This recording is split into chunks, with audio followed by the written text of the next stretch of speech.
Hello folks, my name is Mark. This is Why I Hate the World. How you guys doing? So I'm sure you've probably heard about an hour ago as of this filming, it came out, actually it was on Twitter, that Donald Trump has tested positive for COVID-19 along with Melania Trump and one of his close aides named Hope Hicks, which is a pretty interesting development, I must say. Yeah, I guess one thing you can say about this election season is that it's certainly not boring, right? I mean, holy fucking shit. This is a big development, folks. This is pretty fucking big. So, what does this mean, right? Well, first off, I don't think Donald Trump's actually going to die. I don't think we have anything to worry about there because, you know, he's the president of the United States, and he has the world's best doctors and the world's best technology at his disposal, right? So, pretty sure he's gonna, he's gonna get through it. That doesn't mean that it's 100%, you know, he very well could die in office. Let's not forget Donald Trump is a 78-year-old morbidly obese man, right? Who doesn't exercise and, you know, eats fast food at his age. I mean, I'm surprised the guy's alive to begin with. And, you know, if the rumors are true, he's also likes to huff Sudafed now and then. You know, I mean, that's just a rumor that's not substantiated, but who knows if it's true. You know, but even without that, even if that's not true, he's still in a very, very high-risk group, right? Donald Trump most definitely has medical problems which he has not, you know, allowed the public to find out about. I mean, if you remember his pet doctor that gave him that ridiculous phony baloney, you know, certified bill of health or whatever before he was elected. I don't know if you guys remember that story. Like, he has this doctor that he owns, basically, to write him like a bullshit, like, to give him basically a bullshit physical and say he was the most fit person on earth or some shit like that. It's obviously fucking fake, so who knows, you know, he could actually die, but I highly, highly doubt it. Right. So I wouldn't worry about that. But what I am worried about, first off, is that I think this could be very, very positive for him, as far as the election goes, right? Because whenever the leader of a country, and not just the United States, but any country, whenever the leader of a country is in trouble, somehow people tend to rally around them, you know, and then whether that president is being impeached, you know, we saw it with Bill Clinton. Bill Clinton gets impeached, his fucking, you know, approval rating goes up. The same shit happened for Donald Trump, right? Trump gets impeached, his approval rating goes up. Whether it's that, or especially when it's something like their health, you know. So that's definitely going to be a factor. You expect to see a jump in the polls, you know, over this. At least maybe a temporary one. Depends on how sick he gets. That's the thing, you know. If he never actually gets sick, it'll just be a little bump, and then he'll be fine. If he actually ends up getting into the hospital, this could cost Biden the election if Trump goes to the hospital. What happens if Donald Trump actually dies before the election? I don't know. I'm assuming that means Pence becomes a president, right? Does that mean Pence, you know, gets sworn in and he has to choose another, you know, vice president?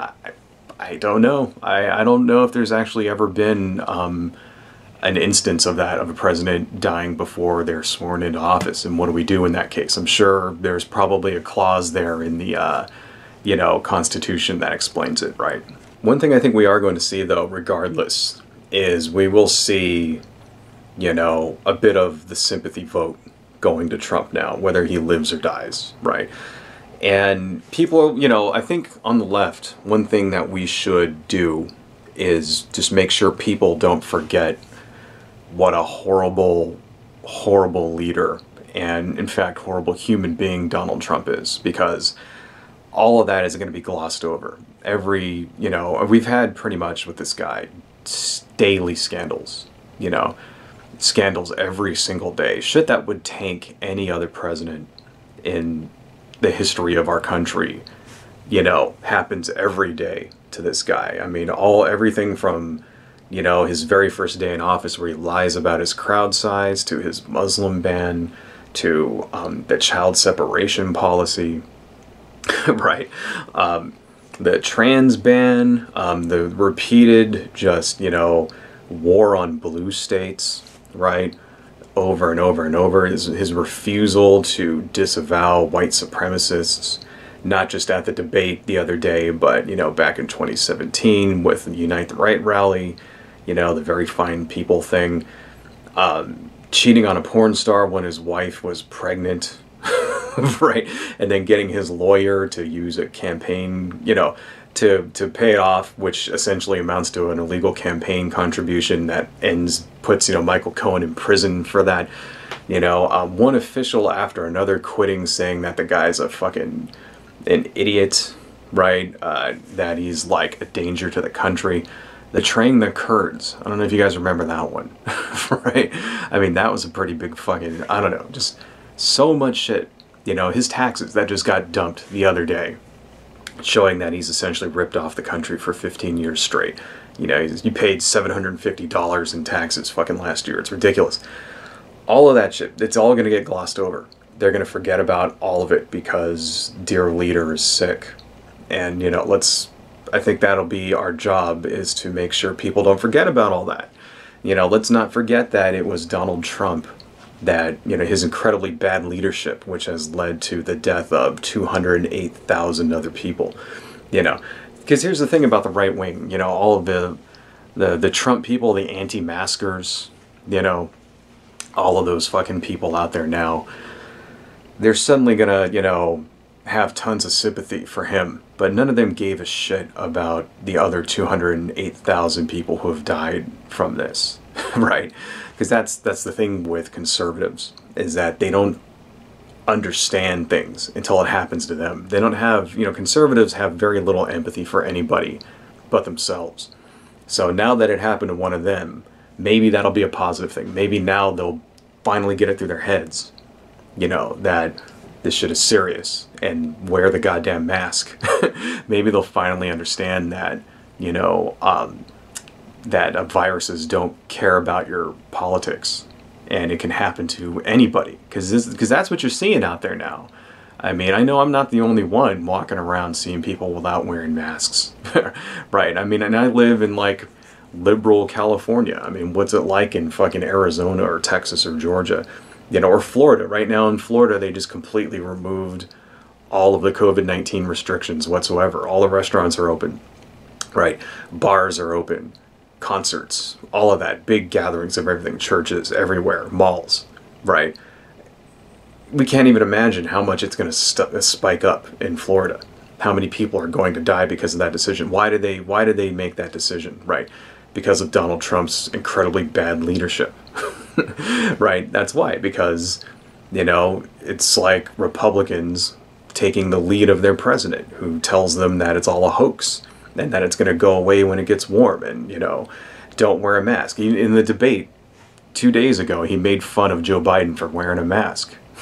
I mean, fuck. And, you know, here's the thing, though, right? We need to remind people of this, you know, but we need to do it in such a way that it doesn't make Democrats or leftists or, you know, liberals or you know, progressives, and we need to do it in such a way that it doesn't make us look like assholes. And that's a very fine line. And, you know, the media is not going to take that. The media is going to instantly jump to fawning all over Trump, so forget about them, right? And it's really going to come down to people like me and you, right? And social, you know, influencers on social media, and journalists and independent journalists and things like that. And, you know, it's going to come down to us to not be complete assholes about this, because, you know, you got to remember, we're fighting for hearts and minds. That's what elections are about. We already have, you know, all of us, right? Who are we fighting for? We're fighting for those undecideds, those people who actually watch debates and get, you know, and decide who they're going to vote for based on that, right? People that don't pay attention to politics, who don't know half of 1% of any of the bad shit that Donald Trump's done over the last 4 years, and don't care because they don't have time, like, you know, or they don't give a shit enough to, like, read, or they don't care because they have important shit to do, you know. That's the thing. That's what people don't understand, right? Is that the majority, and this is not, you know, they say, what, 8% of voters or something like that. It's actually the majority of the country, right? The majority of the country doesn't vote.